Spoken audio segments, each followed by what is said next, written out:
अस्सलाम वालेकुम।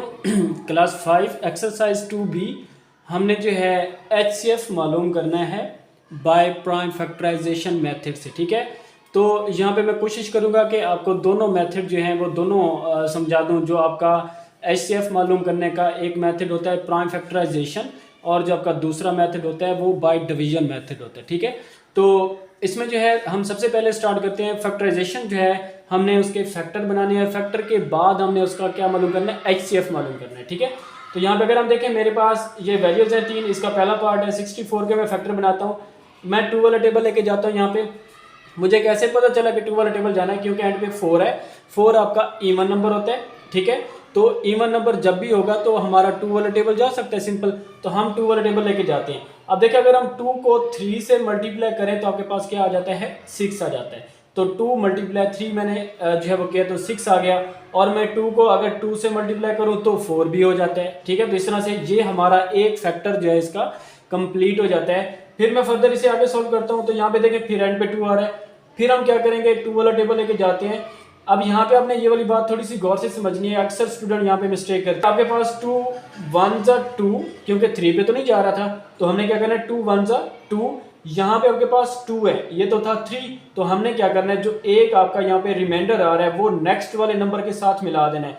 तो जब हम इस 1 को इस 2 के साथ मिलाएंगे तो ये बन जाता है 12। तो 2 वाला जो है वो 6 टाइम जाएगा तो क्या हो जाएगा आपका 12 हो जाएगा। अगर आपको इस तरह से भी समझ नहीं आ रही होती तो सिंपल आप 32 को क्या कर सकते हैं, मैं यहाँ पे करता हूँ, जिस तरह आप डिवाइड कर देते हैं 2 पे, तो आपके पास जो है वो ये जाएगा 6 और 1, तो आपके पास 32 इस तरह से ये भी आ जाता है। मतलब आप टेबल पढ़ के इसको ऐसे भी लेके जा सकते हैं। ठीक है, तो उसके बाद देखिए आपके पास फिर एंड पे इवन नंबर है तो 2 आ जाता है। अब 2 8 जा 16 होता है। अब ये सिंपल है, 2 4 जा 8 होता है, और फिर आपके पास 2 वाला 2 2 जा 4 होता है, और फिर 2 वाला लेके जाएंगे तो 2 1 जा 2 होते हैं। ठीक है, तो ये 64 के फैक्टर जो थे हमारे बन गए। 48 के बनाते हैं, हम बनाए तो आपके पास फिर इवन नंबर है, देखें 2 2 जा 4 2 4 जा 8। ठीक है, उसके बाद देखें 2 1 जा 2 2 2 जा 4। उसके बाद देखें आपके पास 2 वाला 2 6 जा 12। ठीक है, उसके बाद मैं फिर 2 वाला लेके जाता हूँ 2 3 जा 6। अब यहाँ पे 3 आ गया तो 3 वाला टेबल जा रहा है 3 1 जा 3। ठीक है, तो इस तरह से 48 के भी हमारे जो है वो फैक्टर जो कंप्लीट हो जाते हैं। उसके बाद देखिए अगर हमारे पास 60 है तो 60 के हम बनाते हैं। यहाँ पे एंड पे 0 है तो 0 पे हमेशा 2 वाला टेबल ही जाता है। जब भी एंड पे 0 और आपने 2 वाला टेबल लेके जाना है, 2 3 जा 6 और 0 का 0 नीचे वैसे आ जाता है। ठीक है, फिर आपके पास 0 आ रहा है तो 2 वाले जाएगा, 2 1 जा 2। यहाँ पे देखें आपके पास 1 रिमेनिंग में आ रहा है, रिमाइंडर में आ रहा है, तो इसको हमने क्या कर देना है, नेक्स्ट वाले 0 के साथ मिला देना है। तो ये बन जाएगा 10 2 5 जा क्या हो गया 10। ठीक है, अब यहाँ पे 15 है, एंड पे 5 है। अब 5 देखें, 5 पे जो है ना वो इवन वाला टेबल नहीं जा सकता। मतलब आपके पास 2 वाला 4 वाला 6 वाला 8 वाला इस तरह का कोई टेबल नहीं जा रहा, तो हमने क्या करना है 3 वाला देखना है। तो 3 आपके पास ऑड नंबर है, ऑड वाला यहाँ पे टेबल जा रहा है, तो हम अगर 3 वाला लेके जाएं तो 3 5 जा क्या होता है 15 होता है। यहाँ पे 5 है तो 5 पे 5 वाला जाता है, तो सिंपल हमने क्या कर दिया 5 1 जा 5 कर दिया। ठीक है, देखिए हमने फैक्टर बना लिया। अब मैं यहाँ पे लिखता हूँ, आपके पास 64 है, 48 है और आपके पास 60 है। ये आपके पास तीन जो वैल्यूज थी इनके हम फैक्टर यहाँ पे लिख देते हैं। फैक्टर कैसे लिखेंगे, इसके देखें 2 2 इस तरह से हमें तरतीब से लिखना है। तो 2 मल्टीप्लाई 2 मल्टीप्लाई आपके पास 2 मल्टीप्लाई 2 मल्टीप्लाई 2 और मल्टीप्लाई 2। देखें 1 2 3 4 5 6 6 टाइम था, तो हमने यहाँ पे 6 टाइम जो था उनके फैक्टर आगे लिख दिए। उसके बाद 48 भी आ जाते हैं। 48 के आप देखें फैक्टर, तो आपके पास 2 जो है वो 4 टाइम आ रहा है।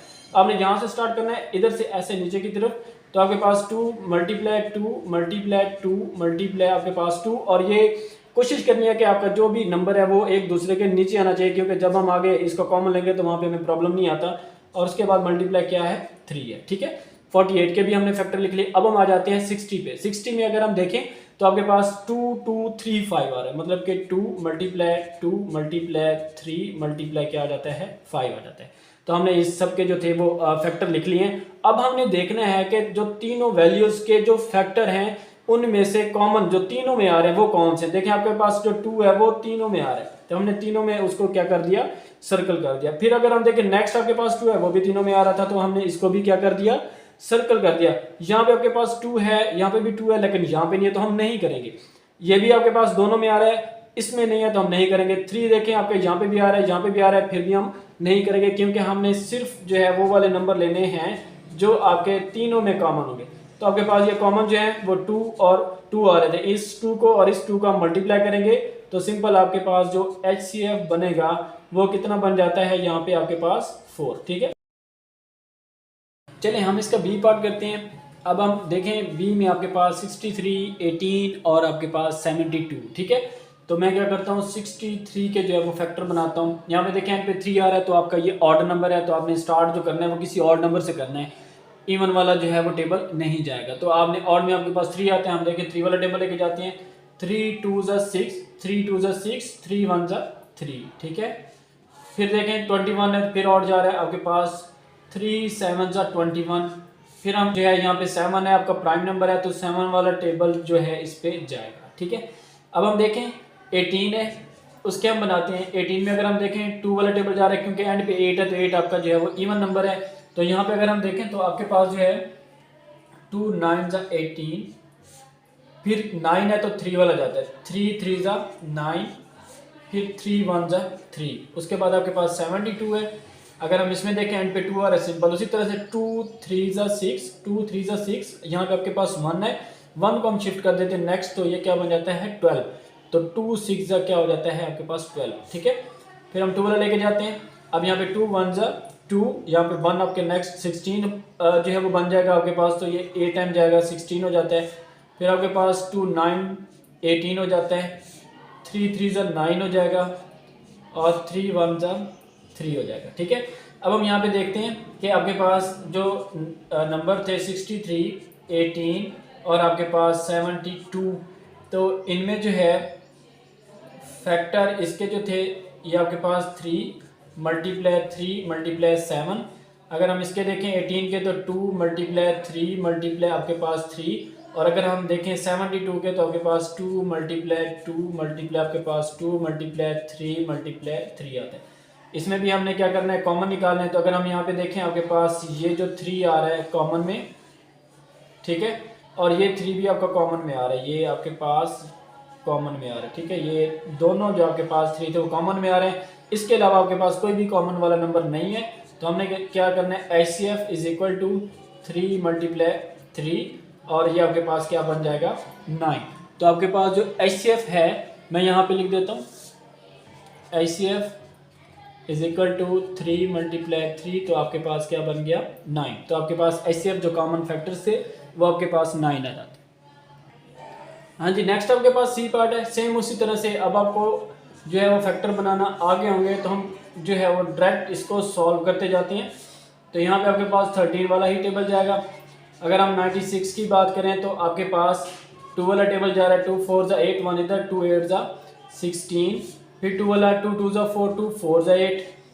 अब यहाँ पे 2 1 2 2 2 4, यहाँ पे फिर 2 वाला 2 6 12, फिर आपके पास यहाँ पे 2 वाला तो यहाँ पे 3, और यहाँ पे 3 वाला जाएगा तो 1। ठीक है, यहाँ पे आपके पास 12 आ रहा है। अब 12 में अगर हम देखें 2 वाला जाता है तो आपके पास 6 आ जाएगा, फिर आपके पास 2 वाला जाएगा तो यहाँ पे 3 आ जाता है, 3 वाला जाएगा तो आपके पास 1 आ जाता है। ठीक है, हम क्या करते हैं इसका जो है वो HCF मालूम करते हैं और फैक्टर लिखते हैं। पहले मैं यहाँ पे लिख देता हूँ आपके पास 26 के, 96 के और 12 के। ठीक है, तो यहाँ पे 26 में देखें 2 मल्टीप्लाई 13, और अगर हम 96 में देखें तो आपके पास 2 मल्टीप्लाई 2, आपके पास 4 टाइम 2 आ रहा है, और फिर 5 टाइम आ रहा है, और फिर आपके पास 3। और अगर हम 12 में देखें तो आपके पास 2 मल्टीप्लाई 2 मल्टीप्लाई 3 आ रहा है। ठीक है, इनमें से कॉमन देखें 2 आपके पास ये वाला कॉमन आ रहा है, और इसके अलावा कोई भी कॉमन नहीं आ रहा, तो हमने HCF क्या कर देना है, सिर्फ आपके पास वही वाला 2 ही बन जाएगा। नेक्स्ट हमारे पास डी पार्ट है, 27 30 एंड 46 है। तो हम 27 के जो है वो फैक्टर बनाते हैं, एंड पे 7 है, ऑड नंबर है, तो हम 3 वाला टेबल लेके जाएंगे। तो आपके पास 3 9 27 होता है, फिर आपके पास 3 3 9 हो जाएगा, और 3 1 3 हो जाएगा। अगर हम 30 में बनाएं तो आपके पास 2 15, यहाँ पे फिर 3 वाला जा रहा है, आपके पास 3 तो 5, और फिर 5 करेंगे तो 1। अगर हम 46 वाला लेके जाएं तो इस पे 2 वाला 2 एंड 3 आ जाएगा। 23 आपका प्राइम नंबर है, तो 23 वाला ही टेबल जाएगा इस पे। तो अगर हम देखें यहाँ पे 27 आपके पास 30 और 46 जो है, अगर हम इनके जो है फैक्टर लिखें तो ये आपके पास 3 मल्टीप्लाई 3 मल्टीप्लाई 3 और यहाँ पे आपके पास 2 मल्टीप्लाई 3 मल्टीप्लाई 5 और यहाँ पे आपके पास 2 मल्टीप्लाई 23। ठीक है, तो यहाँ पे अगर हम देखें आपके पास जो है वो कोई भी ऐसा यहाँ पे नंबर नहीं है जो तीनों में कॉमन आ रहा हो। ठीक है, तो हम सिंपल जो है HCF जो है वो 0 कर सकते हैं इसे, क्योंकि कोई भी नंबर जो है यहाँ पे कॉमन नहीं आ रहा था। आप अक्सर आपकी ऑक्सफोर्ड की जो बुक्स हैं उनमें एक इशू आता है कि आपके पास जो है ना ये वैल्यूज़ डिफरेंट आ रही हैं, मतलब जो उसका नए साल में जो बुक आएगी उसका जो होगा वैल्यूज़ थोड़ी सी चेंज होती हैं, तो जो इसमें है उसके अकॉर्डिंग आपका आंसर 0 आता है।